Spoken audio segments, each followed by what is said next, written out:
ఇక తెలంగాణలో ఫిబ్రవరి 11 నుంచి మున్సిపల్ ఎన్నికలు జరగబోతున్నాయి. ఫిబ్రవరి 13న ఫలితాలను వెల్లడిస్తారు. ఇక రేపటి నుంచి కూడా అభ్యర్థుల నామినేషన్ల స్వీకరణ ఉండడంతో అభ్యర్థుల కోసం అన్ని పార్టీలు కూడా రెడీ అవుతున్న నేపథ్యంలో ఎలక్షన్ కమిషన్ ఆఫీస్ దగ్గర మా ప్రతినిధి సిద్ధార్థ ఉన్నారు వివరాలు అందించడానికి. సో అన్ని పార్టీలు చాలా ప్రతిష్టాత్మకంగా తీసుకున్న నేపథ్యంలో అప్డేట్స్ ప్లీజ్ సిద్ధార్థ.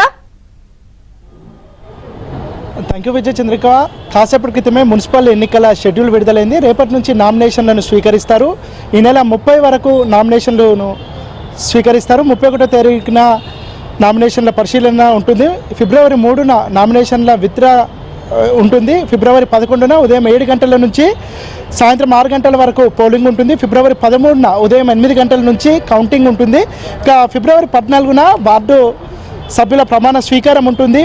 ఫిబ్రవరి 16న municipal chairman, vice chairman, corporation mayor, deputy మేయర్కి సంబంధించినటువంటి ఎన్నిక ఉంటుంది. ఇక రాష్ట్ర వ్యాప్తంగా 116 మున్సిపాలిటీలు, 7 కార్పొరేషన్లకు ఎన్నికల షెడ్యూల్ విడుదలైంది.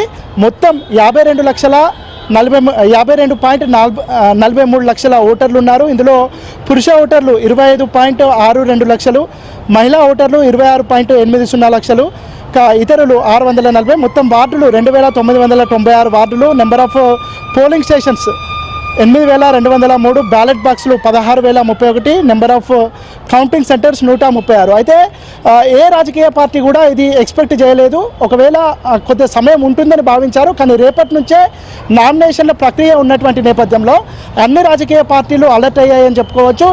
ఈ ఎన్నికలకు సంబంధించి ఎప్పుడు ఎన్నికలు వచ్చినా తాము సిద్ధంగా ఉన్నామని అన్ని రాజకీయ పార్టీలు ప్రకటించాయి. కానీ అభ్యర్థుల ఎంపిక ఇప్పుడు అన్ని రాజకీయ పార్టీలకు కత్తి మీద సామైందని చెప్పుకోవచ్చు.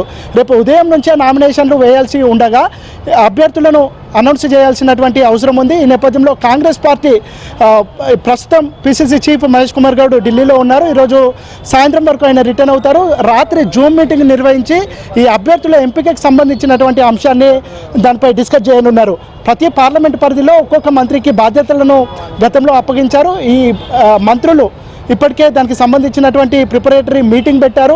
ఒక కమిటీ ద్వారా అభ్యర్థుల ఎంపిక నిర్వహిస్తామని చెప్పారు. ఈ నేపథ్యంలో రేపటి నుంచే నామినేషన్ల ప్రక్రియ ఉన్నటువంటి నేపథ్యంలో అభ్యర్థుల ఎంపిక కొద్దిగా అన్ని పార్టీలకు కష్టంగానే ఉంటుందని చెప్పుకోవచ్చు. ఇక విజయ అవకాశాలపైన ప్రభుత్వం చేస్తున్నటువంటి సంక్షేమ పథకాలు, అభివృద్ధి కార్యక్రమాల వల్ల మేమే మెజార్టీ స్థానాలు కైవసం చేసుకుంటామని కాంగ్రెస్ చెప్తా ఉంది. ఇటు బీఆర్ఎస్ కూడా ప్రభుత్వ పాలన పట్ల ప్రజలు అసంతృప్తిగా ఉన్నటువంటి నేపథ్యంలో తామే ఎక్కువ స్థానాలు గెలుపొందుతామని చెప్తా ఉంది. ఇక బీజేపీ కూడా అర్బన్ ప్రాంతంలో జరిగేటువంటి ఎన్నికలు కాబట్టి అర్బన్ ప్రాంతంలో బీజేపీకి కొద్దిగా మైలేజ్ ఎక్కువగా ఉంటుంది. ఈ నేపథ్యంలో బీజేపీ ఎక్కువగా స్థానాలు కైవసం చేసుకుంటాయని చెప్తుంది. మొత్తానికైతే 3 ప్రధాన రాజకీయ పార్టీలు మున్సిపల్ ఎన్నికలకు కసరత్తు మొదలుపెట్టాయి. ఇక రేపటి నుంచే నామినేషన్ వేయనున్నటువంటి నేపథ్యంలో అభ్యర్థుల ఎంపిక మాత్రం అన్ని రాజకీయ పార్టీలకు కొద్దిగా ఇబ్బందిగా మారిందని చెప్పుకోవచ్చు. సిద్ధార్థ, పార్టీల సన్నద్ధత ఎలా ఉంది? ఎందుకంటే ఎవరికైనా కూడా ఇది దాదాపుగా ప్రతిష్టాత్మకమే, అటు అధికార పార్టీ కాంగ్రెస్ కి, ఇటు బీఆర్ఎస్, బీజేపీ.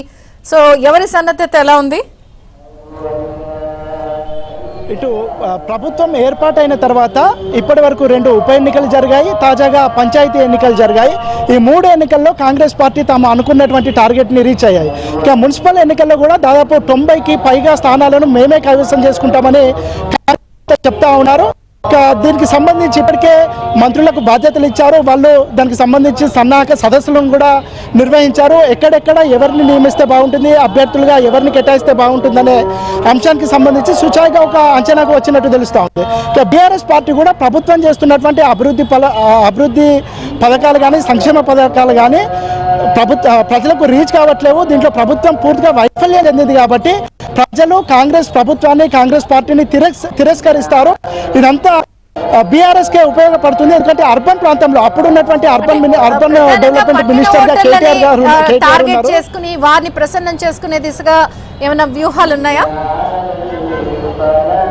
అంటే బీఆర్ఎస్ పార్టీ మాత్రం ఆ అంచనాతోనే ఉంది. ఇదంతా అర్బన్ ప్రాంతంలో జరిగే ఎన్నికలు కాబట్టి అర్బన్ ప్రాంతాన్ని గతంలో బీఆర్ఎస్ ప్రభుత్వం ఉన్నప్పుడు 10 సంవత్సరాల పాటు ఎక్కువగా దాన్ని డెవలప్ చేశాము కాబట్టి ఆ డెవలప్మెంట్ని ప్రజలు గుర్తిస్తారని బీఆర్ఎస్ చెప్తా ఉంది.